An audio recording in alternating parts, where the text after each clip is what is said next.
साथियों, स्वागत है आपका अपने यूट्यूब चैनल पर। साथियों, आज हम इस वीडियो में उत्तर प्रदेश पुलिस री एग्जाम के लिए एक महत्वपूर्ण प्रैक्टिस सेट को कवर कराने वाले हैं। आज के क्वेश्चन आपके सभी क्वेश्चन गोल्डन होने वाले हैं और इस वीडियो के माध्यम से आप पूरे जीके जीएस के संपूर्ण अध्ययन करने वाले हो, तो वीडियो को पूरा ध्यान से जरूर देखेगा।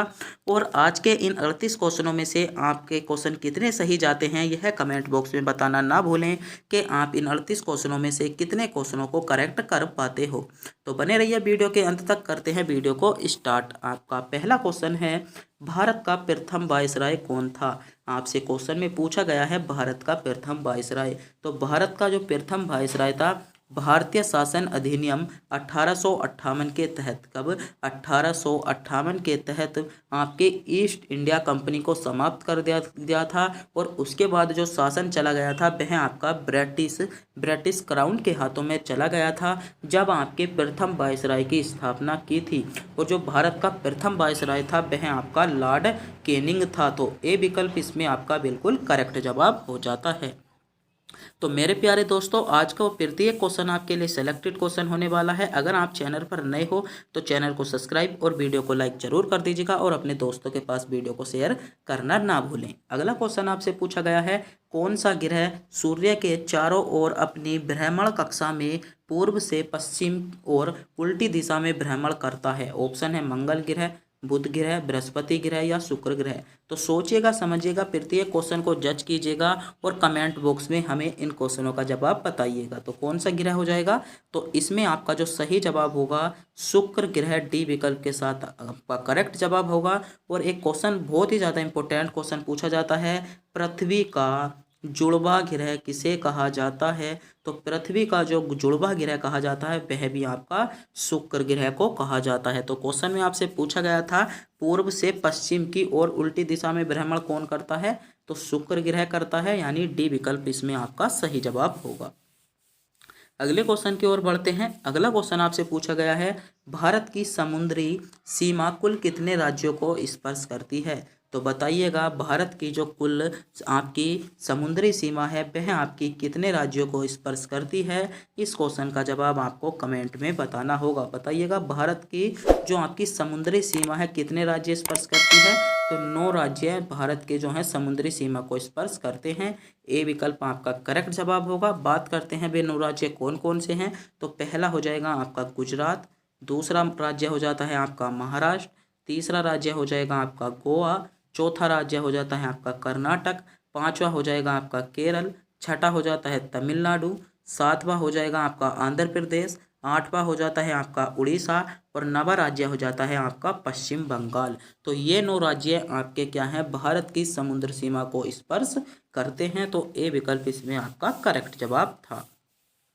अगले क्वेश्चन पर बढ़ते हैं। अगला क्वेश्चन क्या पूछा गया है? क्वेश्चन है, मौर्य वंश का अंतिम शासक कौन था?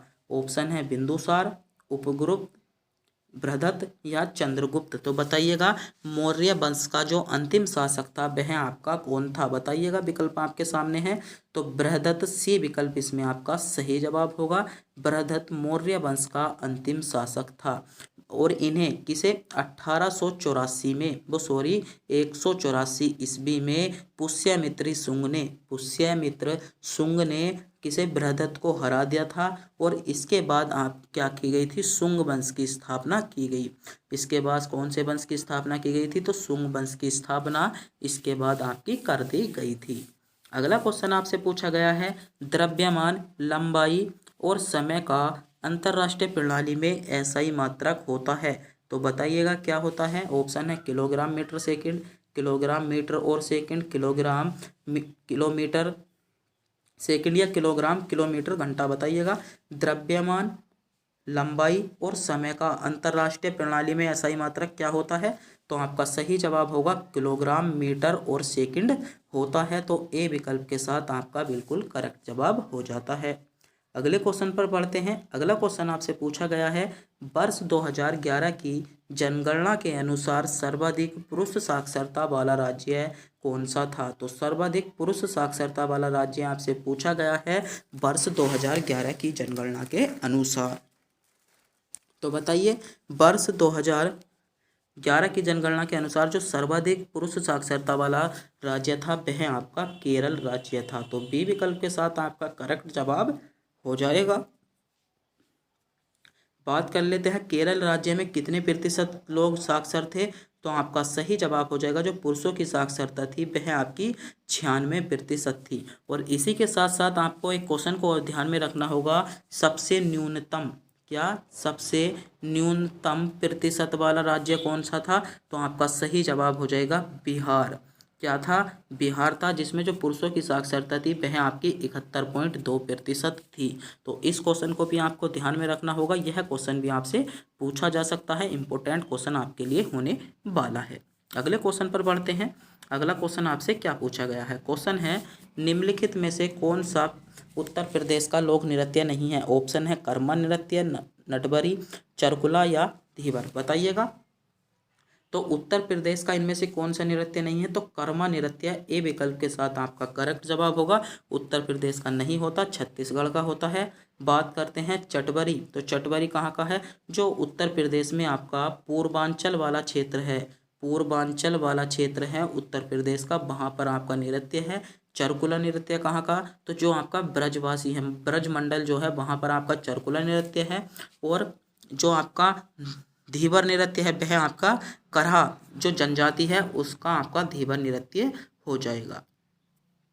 अगला क्वेश्चन आपसे पूछा गया है, औषधि की कौन सी शाखा शरीर ऊतक और द्रव से संबंधित है? औषधि की कौन सी शाखा शरीर ऊतक और द्रव से संबंधित है? विकल्प आपके सामने है, बताइएगा कौन सी शाखा हो जाएगी। तो पैथोलॉजी, इसमें सी विकल्प की ओर जा रहे सभी बच्चों का जवाब बिल्कुल करेक्ट जवाब होगा। जिन बच्चों ने विकल्प सी को सेलेक्ट किया है तो सी विकल्प आपका करेक्ट जवाब होगा। अगला क्वेश्चन आपसे पूछा गया है, लखनऊ में 1857 की क्रांति का नेतृत्व निम्नलिखित में से किसने किया था? तो लखनऊ में जो 1857 की क्रांति का नेतृत्व किया था किसने किया था? विकल्प आपके सामने 100 हो चुके हैं। सोचिएगा, समझिएगा और कमेंट बॉक्स में उत्तर को बताइएगा आपका करेक्ट जवाब क्या होगा। तो बेगम हजरत महल ने क्या किया था? लखनऊ से नेतृत्व किया था। बात कर लेते हैं कुंवर सिंह ने। तो कुंवर सिंह ने कहाँ से किया था? कुंवर सिंह ने आपका जो नेतृत्व किया था बिहार से किया था। तात्या टोपे ने कहाँ से किया था? तो तात्या टोपे ने जो नेतृत्व किया था वह आपका कानपुर से किया था। और लियाकत अली खान ने जो नेतृत्व किया था वह आपका इलाहाबाद से किया था। तो इन बातों का भी आपको पता होना चाहिए। कुंवर सिंह ने जो आपकी 1800 क्रांति का नेतृत्व किया था बिहार से किया था, तात्या टोपे ने कानपुर से किया था, लियाकत अली ने इलाहाबाद से किया था और बेगम हजरत महल ने लखनऊ से किया था। तो क्वेश्चन में आपसे पूछा गया था लखनऊ में 1857 की क्रांति का नेतृत्व किया तो किसने किया था? बेगम हजरत महल। सी विकल्प इसमें आपका बिल्कुल करेक्ट जवाब था। अगला क्वेश्चन आपसे पूछा गया है, इनमें से कौन सी विधि सतह पर पिंड के मध्य घर्षण को बढ़ाने के लिए उचित है? तो बताइएगा कौन सी विधि हो जाएगी। विकल्प आपके सामने 100 हो चुके हैं। सोचिएगा, समझिएगा, विकल्पों को जज कीजिएगा और कमेंट बॉक्स में उत्तरों को बताइएगा। तो कौन सी हो जाएगा? सतह का खुरदरापन। सतह का खुरदरापन क्या हो जाता है आपका? इसमें करेक्ट जवाब हो जाएगा। तो ए विकल्प के साथ इसमें आपका करेक्ट जवाब हो जाता है। अगला क्वेश्चन आपसे पूछा गया है, निम्नलिखित में से कौन सा विटामिन ज़्यादातर खट्टे फलों, स्ट्रॉबेरी और आलू में पाया जाता है? तो कौन सा है आपका? है option vitamin A, vitamin E, vitamin D या विटामिन सी। तो बताइए खट्टे फलों में कौन सा पाया जाता है? तो विटामिन सी आपका खट्टे फलों में पाया जाता है। डी विकल्प आपका करेक्ट जवाब होगा। और विटामिन सी की कमी के कारण होने वाला रोग कौन सा है? तो बताइएगा। बहुत ज़्यादा रोग पूछा जाता है, विटामिन सी के कमी के कारण होने वाला रोग। तो इस बेरी आपका विटामिन सी की कमी के कारण रोग होता है। तो डी विकल्प इसमें आपका बिल्कुल करेक्ट जवाब था। अगला क्वेश्चन आपसे क्या पूछा गया है? अगला क्वेश्चन आपसे पूछा जा रहा है, निम्नलिखित में से कौन सा अकशेरुकी प्रणाली का उदाहरण है, प्राणियों का उदाहरण है? ऑप्शन है मछली, केंचुआ और जोक, सांप और गिरगट या मेंढक। तो क्या हो जाएगा यहाँ पर आपका केंचुआ और जोक। बी विकल्प के साथ आपका करेक्ट जवाब हो जाता है।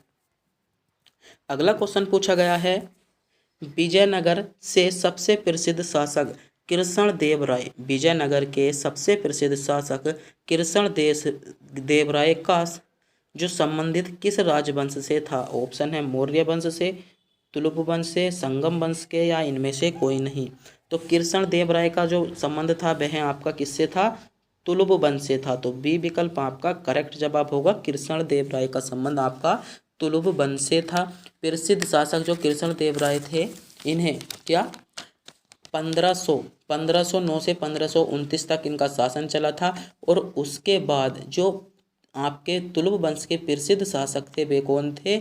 आपके वीर नरसिंह देव आपके तुलुप वंश के प्रसिद्ध शासक थे। तो आपको पता होना चाहिए था। अगला क्वेश्चन आपसे पूछा गया है, दिल्ली को गुलाम वंश की राजधानी किसने बनाया था? ऑप्शन है कुतुबुद्दीन ऐबक ने, बलवंत ने, रजिया सुल्तान ने, या इल्तुतमिश ने। तो बताइएगा दिल्ली को गुलाम वंश की राजधानी किसने बनाया था?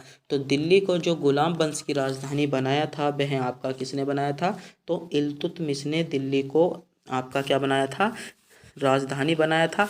बात कर लेते हैं कुतुबुद्दीन ऐबक के समय।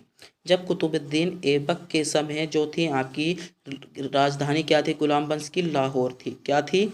लाहौर। कुतुबुद्दीन के बाद 1210 बाद में 10वें शासन किसके पास चला गया था? इल्तुतमिश के पास चला गया था। कब? 1210 में जो शासन चला गया था इल्तुतमिश के में चला गया था। और उसके बाद इन्होंने लाहौर से अपनी राजधानी को जो स्थानांतरित कर दिया था दिल्ली में कर दिया था। कब? सुल्तान बनने के बाद। तो जब कुतुबुद्दीन ऐबक के शासन काल में जो थी राजधानी लाहौर थी, और कुतुबुद्दीन ऐबक ने जब इल्तुतमिश को 1210 में अपने राज्य का कार्यभार संभालने को दिया था, उसके बाद इल्तुतमिश ने लाहौर से अपनी राजधानी दिल्ली को स्थानांतरित कर दिया था। और एक क्वेश्चन आपसे बहुत ज़्यादा इम्पोर्टेंट क्वेश्चन पूछा जाता है, गुलामों का गुलाम कहा जाता है। गुलामों का गुलाम किसे कहा जाता है? बताइएगा, गुलामों का गुलाम किसे कहा जाता है? तो गुलामों का गुलाम आपका इल्तुतमिश को कहा जाता है। तो डी विकल्प इसमें आपका बिल्कुल करेक्ट जवाब होगा। अगला क्वेश्चन पूछा गया है, NAFED निम्नलिखित में से किससे संबंधित है? ऑप्शन है पशुपालन से, कृषि विपणन से, कृषि उपकरण से, या इनमें से कोई नहीं। तो किससे संबंधित आपकी हो जाती है इसको आपको बताना होगा। तो किससे संबंधित है? आपका सही जवाब हो जाएगा कृषि विपणन से। तो कृषि विपणन बी विकल्प के साथ आपका करेक्ट जवाब हो जाता है। अगला क्वेश्चन पूछा गया है आपसे, भारत किस क्षेत्रीय समूह और वैश्विक आर्थिक का भाग है? ऑप्शन है G7 का, G20 का, आसियान का, या यूरोपीय संघ का। तो किसका हो जाएगा आपका? यहाँ पर G20 आपका बिल्कुल करेक्ट जवाब होगा। बात कर लेते हैं G20 का गठन कब हुआ था? तो G20 का गठन आपका 1999 में हुआ था। और वर्तमान में जो G20 के सदस्य हैं वह आपके 19 सदस्य हैं। तो क्वेश्चन में आपसे पूछा गया था, भारत किस क्षेत्रीय समूह और वैश्विक आर्थिक का भाग है? तो किसका है? G20 आपका यहाँ पर बी विकल्प के साथ बिल्कुल करेक्ट जवाब हो जाता है। अगले क्वेश्चन पर बढ़ते हैं। अगला क्वेश्चन आपसे पूछा गया है, ऑपरेशन फ्लड निम्नलिखित में से किससे संबंधित है? ऑप्शन है दुग्ध उत्पादन से, बाढ़ से, नदियों के संरक्षण से, या उपयुक्त में से कोई नहीं। बताइएगा, ऑपरेशन फ्लड निम्नलिखित में से किससे संबंधित है? तो किससे संबंधित है? आपका सही जवाब हो जाएगा दूध उत्पादन से संबंधित है। तो ए विकल्प इसमें आपका सही जवाब होगा। अगला क्वेश्चन पूछा गया है, बवंडर क्या है? बवंडर क्या है? तो कीपदार बादलों के साथ जोरदार घूमती हुई हवा। कीपदार बादलों के साथ जोरदार घूमती हुई हवा ही आपका बवंडर है। तो ए विकल्प इसमें आपका सही जवाब होगा। अगला क्वेश्चन आपसे पूछा गया है, ब्राज़ील देश किस महाद्वीप में स्थित है? ऑप्शन है उत्तरी अमेरिका, अफ्रीका, दक्षिण अमेरिका, यूरोप। तो बताइएगा, ब्राज़ील किस देश में या किस महाद्वीप में स्थित है? तो ब्राज़ील आपका कहाँ पर स्थित है? तो ब्राज़ील आपका दक्षिणी अमेरिका में स्थित है। ब्राज़ील आपका दक्षिणी अमेरिका, सी विकल्प के साथ आपका करेक्ट जवाब होगा। और ब्राज़ील से आपके दो इम्पोर्टेंट क्वेश्चन पूछे जाते हैं। पहला क्वेश्चन है आपका, ब्राज़ील की राजधानी क्या है? तो ब्राज़ीलिया आपकी ब्राज़ील की राजधानी है। और क्षेत्रफल की दृष्टि से दूसरा क्वेश्चन पूछा जाता है, ब्राज़ील क्षेत्रफल की दृष्टि से कौन से स्थान पर है? तो 5वां सबसे बड़ा देश है ब्राज़ील क्षेत्रफल की दृष्टि से। तो क्वेश्चन में आपसे पूछा गया था ब्राज़ील देश किस महाद्वीप में स्थित है? तो दक्षिण अमेरिका में आपका स्थित है। सी विकल्प इसमें आपका बिल्कुल करेक्ट जवाब हो जाता है।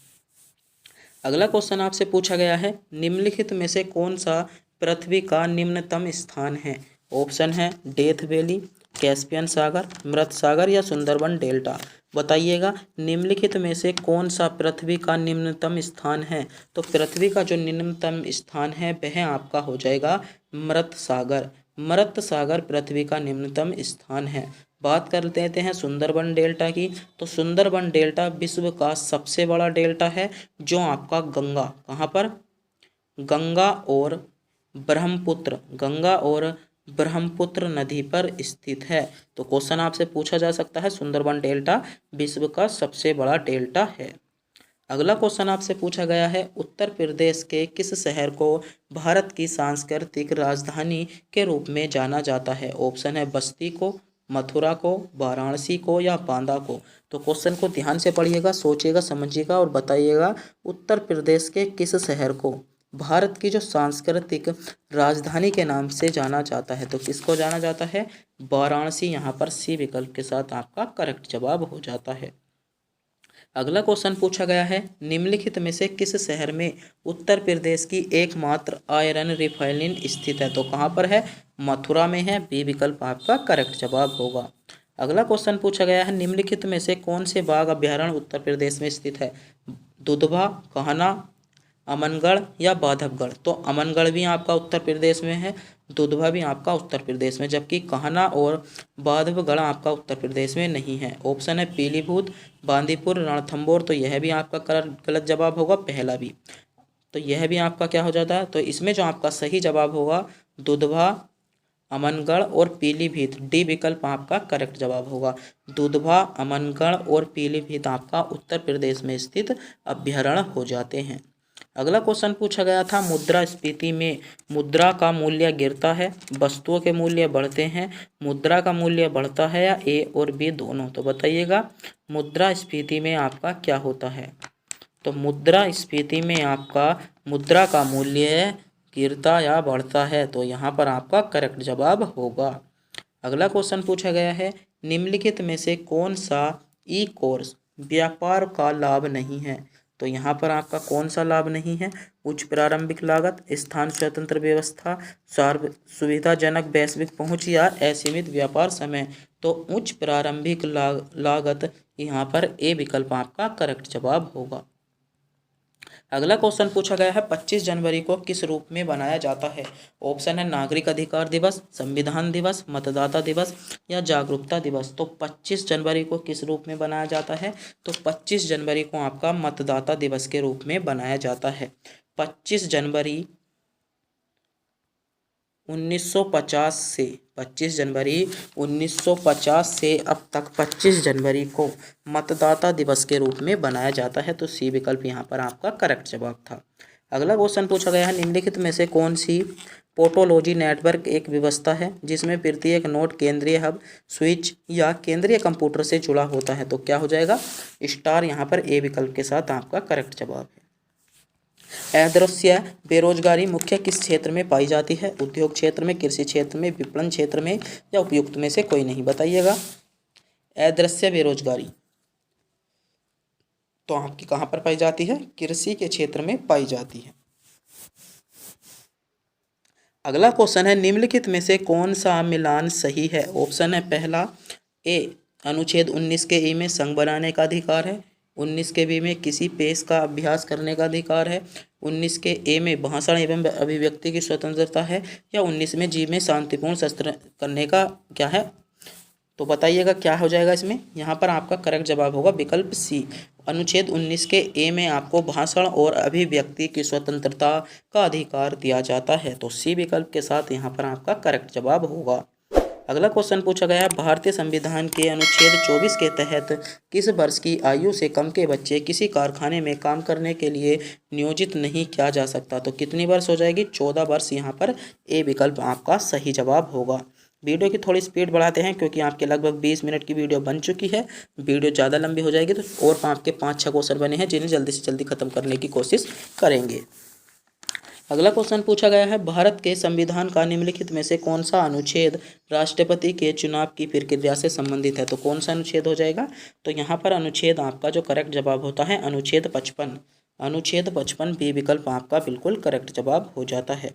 अगला क्वेश्चन पूछा गया है, निम्नलिखित में से कौन भारत का एक पहली लोकसभा के उपाध्यक्ष थे। तो कौन थे, तो आपका सही जवाब हो जाएगा एम अनंत शयनम अय्यर, यानी सी विकल्प आपका करेक्ट जवाब होगा।